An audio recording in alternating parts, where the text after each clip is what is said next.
Donc c'est une exposition qui s'inscrit dans le cycle des portraits d'artistes, avec cette caractéristique d'être des autoportraits où chaque artiste, contrairement aux expositions portraits d'artistes où il n'y avait qu'un seul artiste, chaque artiste a été invité à présenter un autoportrait de son travail.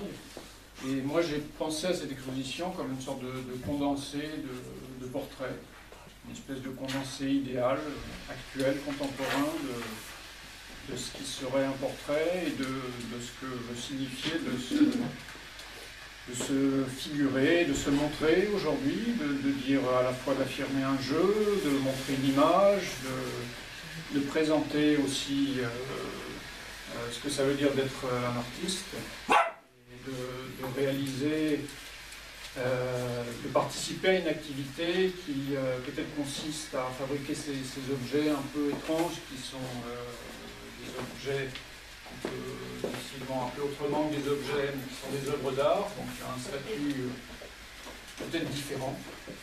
Et donc dans l'exposition, il y a à la fois des artistes qui exposent à la galerie régulièrement, moins régulièrement, ou des artistes qui ont été invités pour une première fois. Un certain nombre d'artistes sont présents, d'autres n'ont pas pu venir, et je me proposais de faire un petit tour de table ou de mur, des œuvres, et de laisser la parole aux gens qui sont là pour parler, introduire leur travail. À côté de lui est une peinture peut-être d'eau de Ami Antin, qui est présente ce soir. Et est-ce que, Ami, tu veux parler de ton travail? Je pensais qu'au lieu de parler, je voudrais chanter quelque chose, ou réciter un peu, parce que je n'ai pas de guitare ce soir.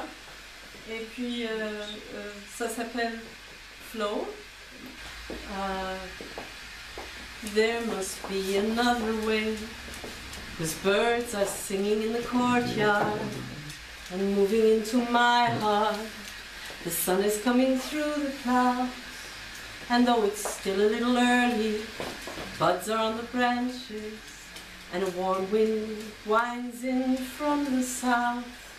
And in a way, when you're taking everything, 'cause in a way, when you're taking everything, one could say that it was always somehow, it's always spring.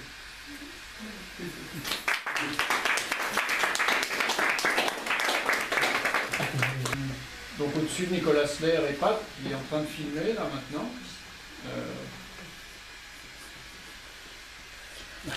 Peut-être que vous dire quelque chose. Voilà. Bon, alors malgré les apparences, c'est une vidéo muette, mais il semble qu'il y a pas beaucoup de bruit. Bon, je suis parti de la préface du portrait de Dorian Gray d'Oscar Wilde, et je pense que comme il est mort en face, je pense qu'il cherche à se manifester d'une façon ou d'une autre à travers la vidéo, et c'est pour ça qu'il y a un bruit un peu bizarre. Voilà. Donc, cette vidéo est composée de textes, d'images empruntées à Clint Narcissus partie à Vérité et mensonge d'Orson Welles et un petit peu à Perceval de Galois de Romer.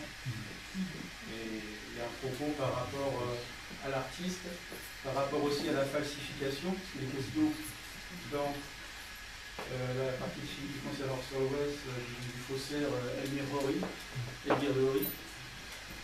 très connu dans les années 70, moins maintenant. La mémoire se dissipe. Et voilà, c'est tout ce que j'ai dit. Donc le fond restera, je ne peux pas l'arrêter. Merci. Dessous, sur la vidéo, Agnès Butet qui est en train de réaliser une performance que l'on verra en vrai ici samedi à 6h, 6h30 et 7h. Et Agnès, en étant là, peut-être que vous parler.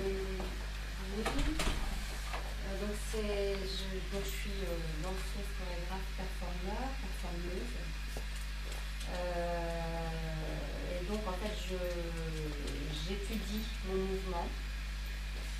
Et pour étudier mon mouvement, j'y applique un principe, une sorte de jeu que j'appelle oui-non, qui s'inspire en fait du principe d'inhibition neuronale,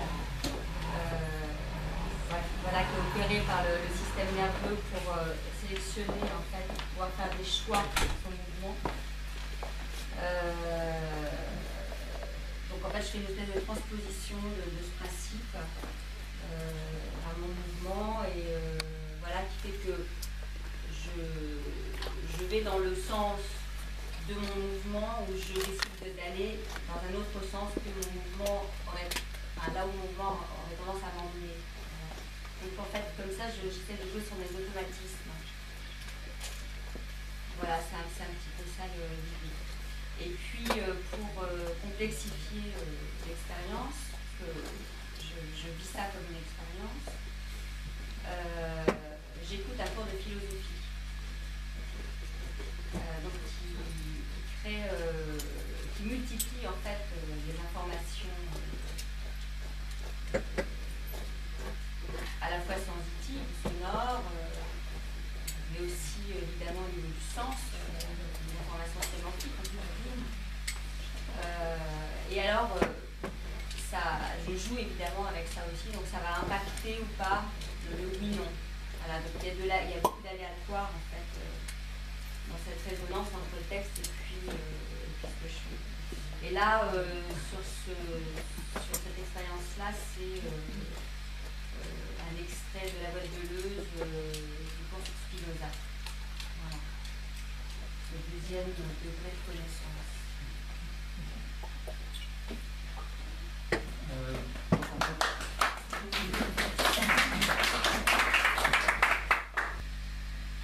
Et puis à côté, donc, on rentre dans une courte ligne de 4 photos de Nadine qui ont déjà une histoire privée, qui sont présentées, je crois, pour la première fois ici, donc qui deviennent plus publiques. Et je ne sais pas si vous pouvez nous en dire quelque chose. En fait, c'est une série que j'ai intitulée Shem Shlomo, qui en fait, Shem en hébreu, ça veut dire le prénom, le nom. Et c'est une série qui est à la fois humoristique, que j'ai fait il y a une vingtaine d'années, et donc des autoportraits, et en même temps, c'est aussi un questionnement sur les origines. Voilà.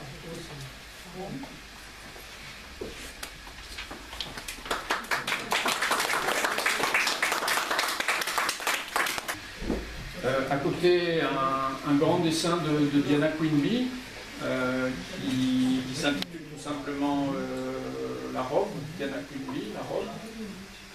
Et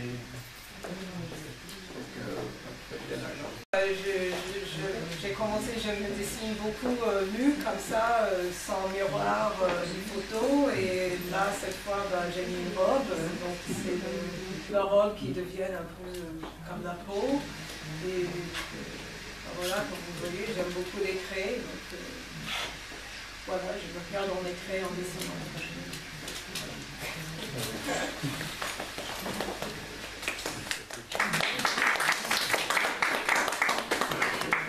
Une pièce toute récente de Christiane Meyer-Reinhardt, qui est ici ce soir, qui nous a fait plaisir et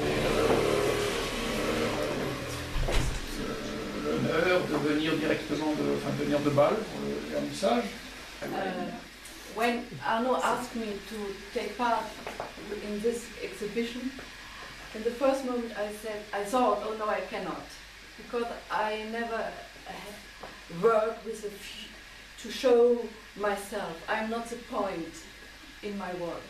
But in another aspect, you could see I show my relation to nature, to being in the world. So my work reflects the my personal subjective relationship to the world and the being in the world.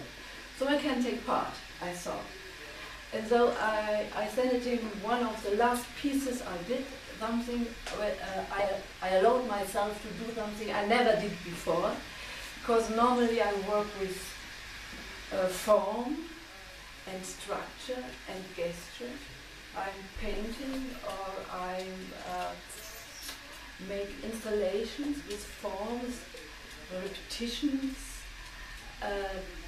And now I allowed myself to show something I always do but never show. I'm drawing. I'm going in the nature, I'm drawing because in the nature I find all this repetition, what is something very important for our life. That's it.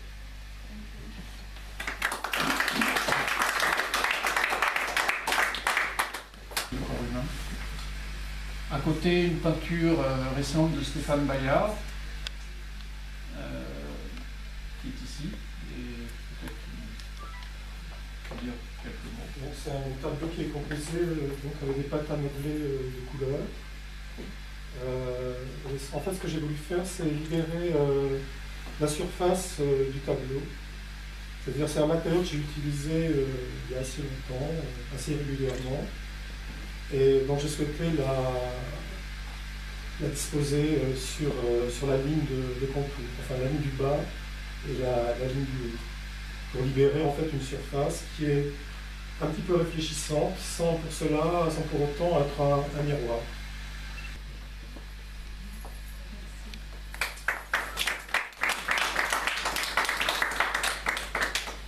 Donc à côté de Stéphane Bayard, une œuvre toute récente de Bernadette Bruyot, que je trouve très belle, et puis Bernadette est là. Ça s'appelle L'arbre de vie. C'est directement inspiré de mon vécu récent, une hospitalisation de 4 jours qui m'a permis d'être avec vous. Et puis, comme je m'intéresse au tarot et à la chimie, c'est pour ça que c'est un arbre de vie, et quand on calcule le nombre de branches, 39, on retombe sur le nombre d'étapes du grand œuvre, à savoir 12, 3 plus 9. Pour chaque jour d'hospitalisation, j'ai figuré une carte, soit celle qui essayait de tempérer mon humeur du jour, ou bien qui correspondait au moment d'étude. Et puis bon, ça reprend à la fois la ligne, les réseaux, le corps, les choses que je travaille.